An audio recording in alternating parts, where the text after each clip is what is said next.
जय हिंद दोस्तों, कैसे हैं आप लोग। उम्मीद करते हैं आप लोग स्वस्थ होंगे, मस्त होंगे। तो आइए आज की क्लास शुरुआत करते हैं। कवक, कवकों के बारे में पढ़ना है। और जैसा कि हम आपको पिछली क्लास में कवकों के बारे में आपको पढ़ा चुके हैं, जिसमें हमने आपको बताया था कि कवक किस स्थान पर पाए जाते हैं, अधिकतर ये कैसे होते हैं, ये किस प्रकार से रोग फैलाते हैं, ये पौधे हैं या जंतु हैं, इसके बारे में हमने आपको बताया था। और इसमें कवकों में हमने आपको बताया था कि जो कवकों का जो कोशिका भित्ति है वो किससे मिलकर बना हुआ है, काइटिन से मिलकर बना हुआ है। ये तो हमने बताया ही था। इसके अलावा हमने आपको बताया था कि कवक का वर्गीकरण भी बताया था ना, कि कवक कितने प्रकार के होते हैं। तो उसमें हमने आपको बताया था कि इसके बारे में फाइकोमाइसिटीज, एस्कोमाइसिटीज, टीट्रोमाइसिटीज और बेसिडियोमाइसिटीज। तो ये कवकों के अलग अलग भाग हैं जिसमें हमने आपको बता दिया था। तो आज पढ़ेंगे कवकों के द्वारा होने वाले रोग। जैसे कि ये सिलसिला लगातार चल रहा है और आपको पढ़ाया जा रहा है कि कवकों के द्वारा होने वाले प्रमुख रोग, जिसमें हम जीवाणुओं के द्वारा होने वाले, विषाणुओं के द्वारा होने वाले इन रोगों के बारे में पढ़ चुके हैं। तो आइए शुरुआत करते हैं कवकों के द्वारा होने वाले रोग। तो बेटा हमने आपको बताया था कि कवक जिस प्रकार से हमारे लिए लाभदायक हैं, उसी तरह से हमारे लिए क्या है, हानिकारक भी है। लाभदायक कवक के बारे में हमने आपको बताया था, जैसे ईस्ट हो गया, पेंसिलियम हो गया। तो ईस्ट के द्वारा क्या करते हैं कि बेकिंग सोडा का निर्माण किया जाता है, जबकि पेंसिलियम के द्वारा पहली प्रतिजैविक औषधि बनाई गई थी, जिसे बनाने वाले वैज्ञानिक कौन थे, अलेक्जेंडर फ्लेमिंग, जिसे हम एंटीबायोटिक के नाम से भी जानते हैं। ठीक है, तो आइए शुरुआत करते हैं।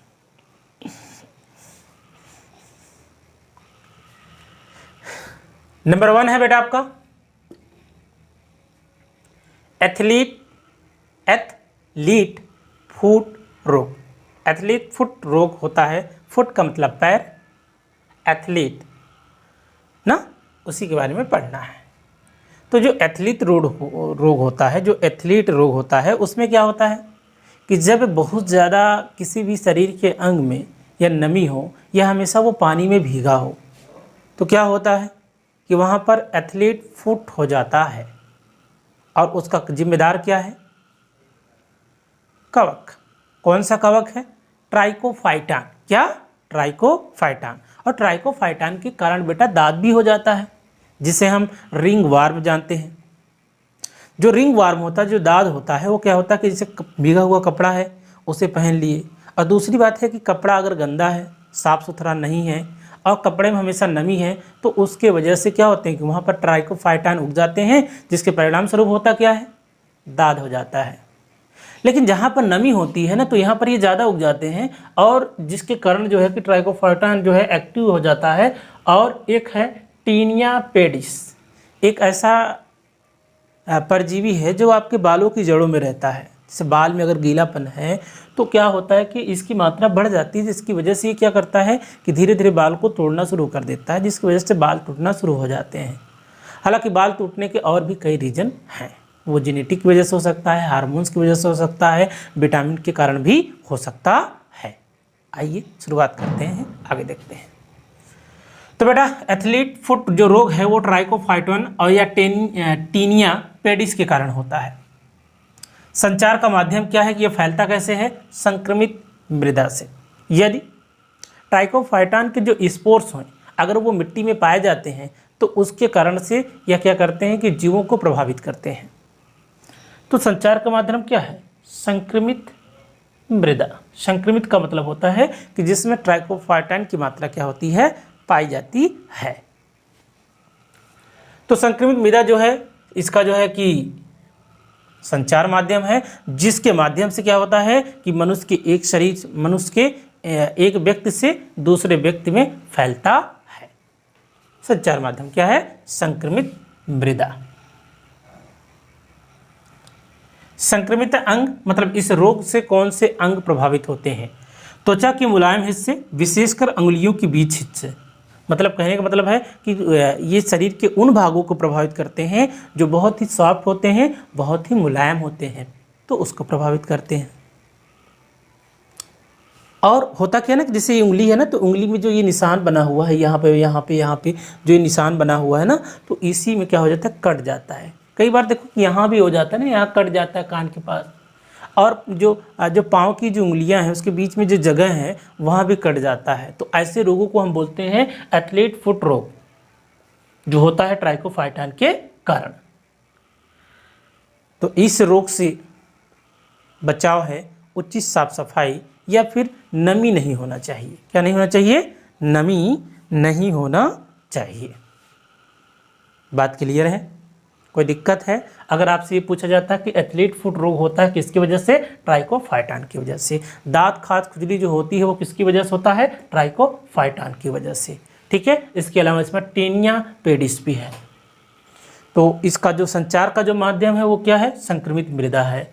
संक्रमित अंग क्या है? मुलायम, त्वचा के मुलायम हिस्से, विशेषकर अंगुलियों के बीच के हिस्सों में, तो वहाँ पे कट जाता है, काफ़ी पीड़ादायक होती है ना। कई बार ये होता है कि जैसे महिलाएं होती हैं धान के सीजन में क्या करती हैं, धान रोपण करती हैं, और बरसात में जानते हो कि हर जगह पानी लगा रहता है, तो उसकी वजह से कई बार क्या होता है कि इसके बीच के हिस्से कट जाते हैं।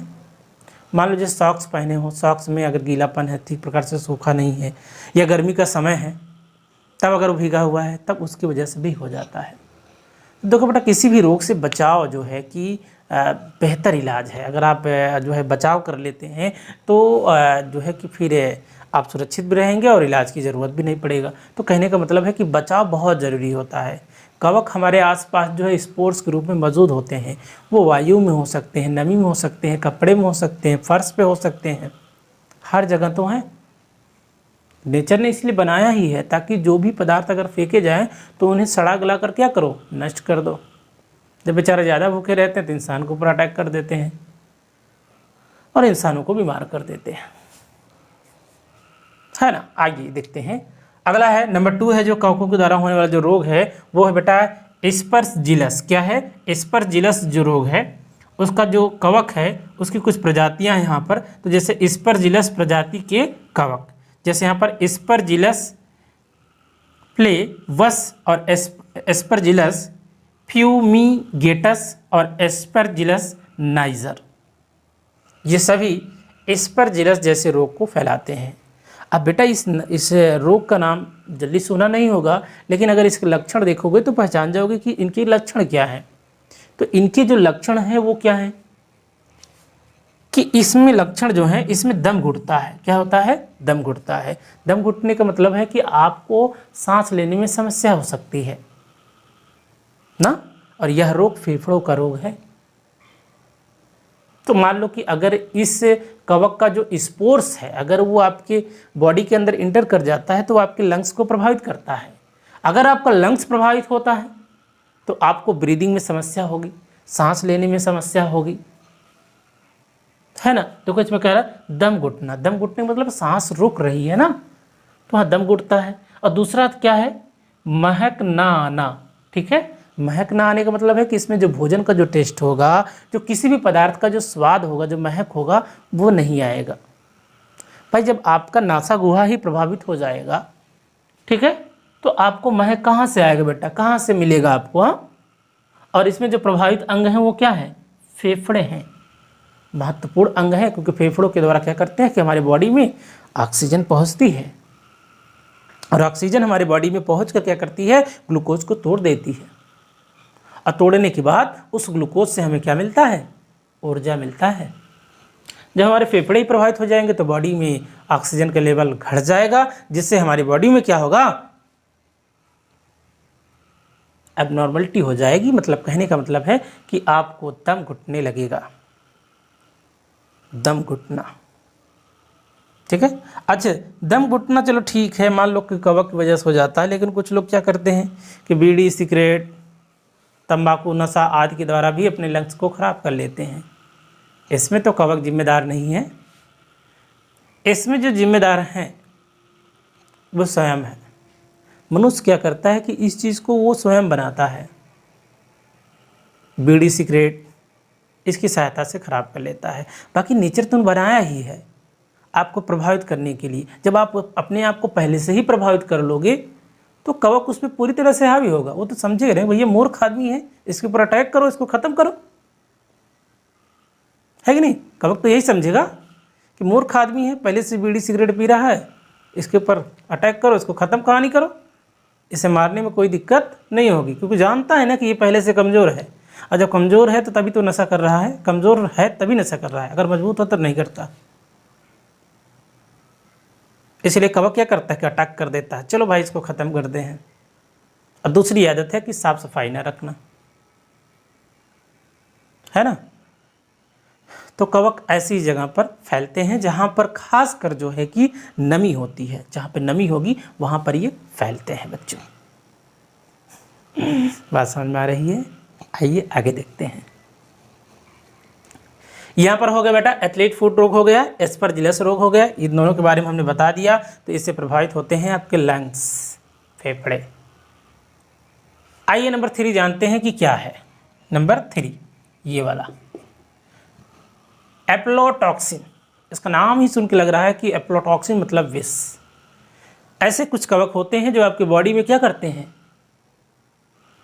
विष बनाते हैं, जहर बनाते हैं, जिससे आपके शरीर की कोशिकाएं प्रभावित होती हैं, है ना। आइए आगे देखते हैं। उत्पत्ति मतलब ये जो विष होता है ये किस कवक के द्वारा उत्पन्न हो रहा है। भाई एस्परजिलस की तो बात हमने कर लिया था, तो इसमें देखो एस्परजिलस फ्लेवस, उसके बाद है पेनिसिलियम आइसलैंडिकम, कवकों के द्वारा उत्पन्न होता है एप्लोटॉक्सिन विष।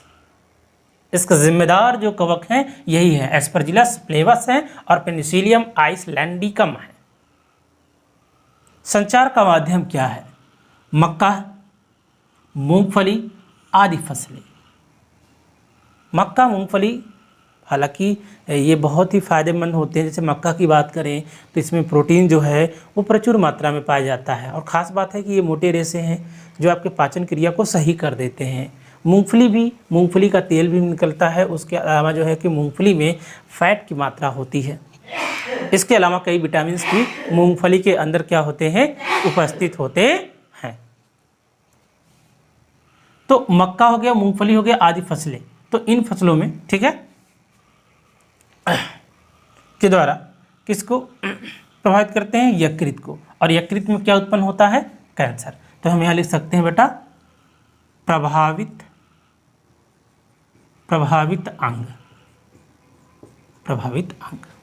तो संचार का माध्यम है मक्का, मूंगफली। कैसे है बेटा, मान लो कि जैसे अगर मक्का है या मूंगफली है, तो अगर इन सबको रखा जाता है तो अगर इसमें नमी है तो नमी होने की वजह से, तो हमने पहले ही बताया कि जहाँ पे नमी होगा वहाँ पर कवक क्या होंगे, उपस्थित होंगे। और कवक अगर उपस्थित होंगे जाहिर सी बात है कि बीमारी का कारण बनेंगे। तो जब सूखा हुआ जो है कि मक्का या सूखी हुई मूंगफली नहीं होता है, तो ऐसे नमी स्थानों पर जो है कि खासकर जो है कि क्या पाए जाते हैं, जो है कि एस्परजिलस फ्लेवस है और पेनिसिलियम आइसलैंडिकम है, ये पाए जाते हैं। तो संचार का माध्यम फसलों के माध्यम से होता है। इसीलिए कहा जाता है कि फसलों को काटने के बाद उसे अच्छी तरह से क्या करें, सुखाकर तभी प्रिजर्व करें, तभी उसे संचारित करके रखें। ठीक है, आइए आगे समझते हैं। प्रभावित अंग के बारे में बात करते हैं बेटा। तो इससे यकृत प्रभावित होता है, यकृत कैंसर होता है। वैसे तो यकृत में जल्दी कैंसर नहीं होता। हमारे शरीर के 2 भाग ऐसे हैं जिसमें जल्दी कैंसर नहीं होता है, और एक तो हमारा ब्रेन है, ब्रेन में जल्दी नहीं होता है, यहाँ ट्यूमर जैसे हो जाते हैं ना, और दूसरा हमारा लीवर है।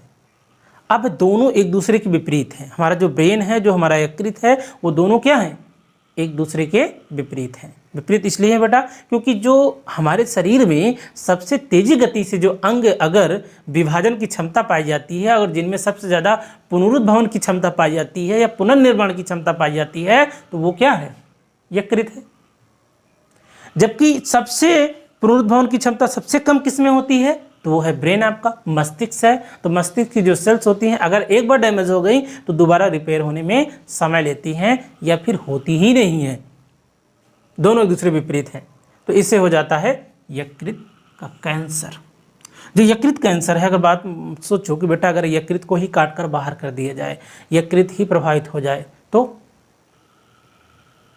शरीर की जितनी गतिविधियां हैं लगभग रुक जाएंगी। क्योंकि जो यकृत है वो एक महत्वपूर्ण जो है कि ग्रंथि है। यह मानव शरीर की सबसे बड़ी ग्रंथि है जो सभी कार्यों को क्या करती है, संभाले रहती है। बॉडी में टॉक्सिन जा रहा है तो खत्म कर रही है, यूरिया का संश्लेषण कर रही है, हिपेरिन का निर्माण कर रहा है, ग्लाइकोजन का निर्माण कर रहा है, पित्तरस का निर्माण कर रहा है। ठीक है, ऐसे बहुत से कार्य करते हैं ये।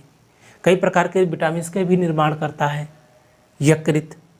अब सोचो कि हमारे बॉडी में अगर हिपेरिन जैसे बनना बंद हो जाए तो क्या होगा, तो हमारे शरीर का रक्त थक्का बन जाएगा और आदमी की जल्दी ही क्या हो जाएगी, मृत्यु हो जाएगी। तो यहाँ पर यकृत का कैंसर होता है, बड़ा खतरनाक स्थिति हो जाता है। प्रभाव क्या है, कैंसर कारक है ये, क्या है, कैंसर कारक। अच्छा, कई बार ऐसा होता है ना कि जैसे मान लो कि कोई तंबाकू, गुटखा या इन सब का नशा नहीं कर रहा है, लेकिन फिर भी उसको कैंसर हो जाता है। और जानते हो कि आजकल जितने भी फूड प्रोडक्ट हैं सभी में केमिकल पदार्थ मिलाए जाते हैं। उसके अलावा इस प्रकार के जीव अगर प्राकृतिक में मौजूद हैं तो जो कैंसर का कारक बनते हैं, जो क्या करते हैं, कैंसर जैसे रोग को उत्पन्न करते हैं। बात समझ में आ गई बच्चे। ये था एफ्लॉटॉक्सिन विष, जो किसके द्वारा उत्पन्न होता है, कवक के द्वारा। कौन से कवक के द्वारा, एस्परजिलस फ्लेवस और पेंसिलियम आइसलैंडिकम। आइए नंबर 4 समझते हैं बेटा।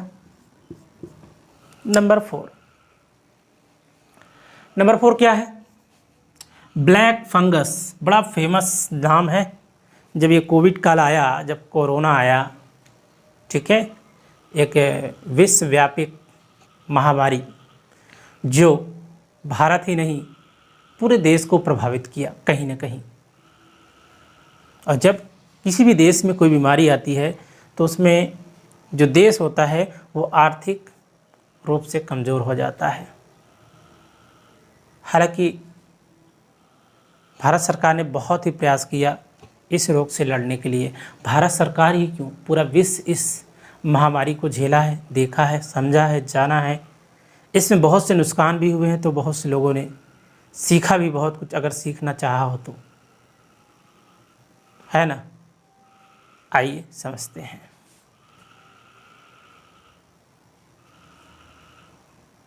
तो कोरोना के बारे में हमारे एक मित्र हैं जो है कि जो शुभम सर आपके हैं, उन्होंने जो है कि एक इस पे कविता लिखा है, काहे का रोना, हाथ धुल लो नहीं होगा कोरोना, यही उन्होंने कहा था।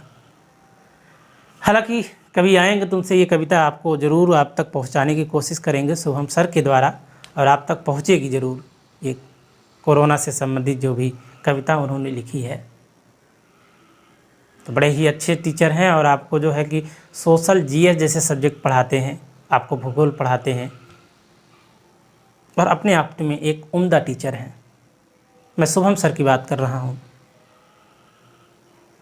बाकी अभी कुछ कारण है कि वो क्लास नहीं ले पा रहे हैं, लेकिन बच्चों जल्दी ही आपके बीच में आएंगे और क्लास लेंगे जीएस की। अभी तो मैं साइंस ही पढ़ा रहा हूँ, जीएस वो पढ़ाएंगे आपको, जिसमें आपको पॉलिटी पढ़ाएंगे, इतिहास पढ़ाएंगे, भूगोल पढ़ाएंगे। इसके अलावा आपका जो है कि अर्थशास्त्र है उसके बारे में पढ़ाएंगे। तो शुभम सर जहाँ भी हैं उनको मेरा सलाम, और जल्दी ही आपके बीच में आएंगे। आइए देखते हैं आगे। Black fungus.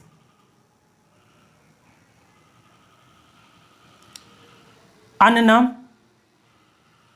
जो ब्लैक फंगस का जो अन्य नाम है उसे ब्लैक फंगस के नाम से तो जानते ही हैं, परंतु इसका अन्य नाम और किस नाम से जानते हैं, म्यूकोरमाइकोसिस। पूर्व नाम क्या था, जाइगोमाइकोसिस। कारण क्या है, म्यूकोरमाइसिटीज कवक जो ब्लैक फंगस का है। तो बेटा इसका अलग अलग नाम दिया गया है ना, तो ये काफ़ी प्रभावित करता था। लोग एक बार तो बड़े सदमे में आ गए कि भैया ये कौन सा जो है कवक आ गया, इतना खतरनाक हो सकता है। हाँ, वास्तव में ये बड़ा खतरनाक था। जो क्या क्या प्रभावित करता था बेटा, साइनस। साइनस का मतलब होता है कि ये जो नोज वाला एरिया है, ये वाला एरिया, ये वाला एरिया, ये और ये साइनस, ठीक है। तो जो ये वाला एरिया है इसी को साइनस कहते हैं। तो ये आपको ब्रीदिंग में आपको समस्या करेगा।